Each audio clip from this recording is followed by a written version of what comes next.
Ayun, sa mga wagon type na non-power steering. So ito yung solution natin, guys. Medyo mahal kasi yung baki-baki style. So yun, at sa decision ng may-ari, gusto niya yung makaless lang siya konti. So okay naman ang under chassis, wala namang problema. So yun, nagbili na lang kami ng power steering ng Big Eye, yung manubila ng Big Eye na buo. Yun, so ito na yon. Yan guys, so tinanggalan namin yung kanyang bracket. At ito yung gagawin namin yung bracket. So ipapasok na yan siya dito. Pagkatapos sa ilalim may connection yan na kanya.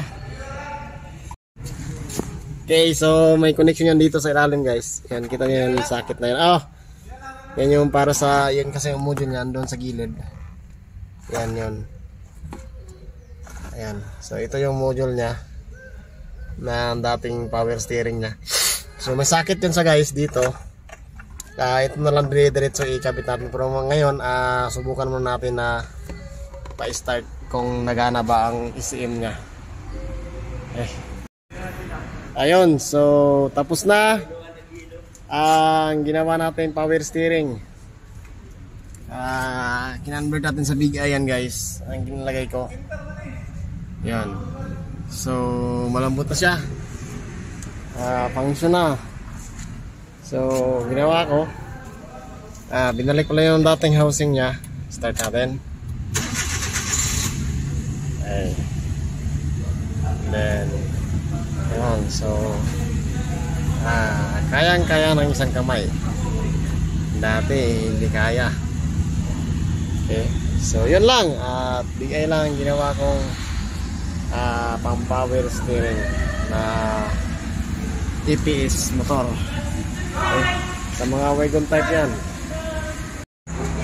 Yun, so ito yung power steering na manubila ng Big Eye, guys. Tinatanggal ko yung mga accessories nya dahil yung natin motor lang naman. So yun, tapos na at malambot na. Bago yan, guys.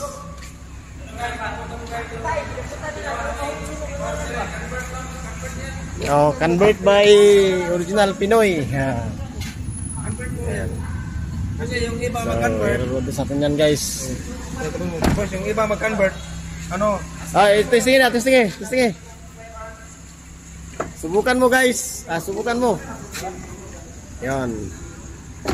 guys, test drive natin kung okay ba. Pasak ba sa akin to?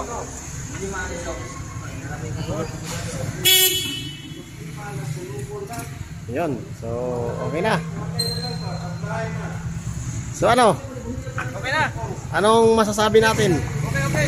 Sa mga walang alam yan, mag-convert kayo ng new model nga manubila.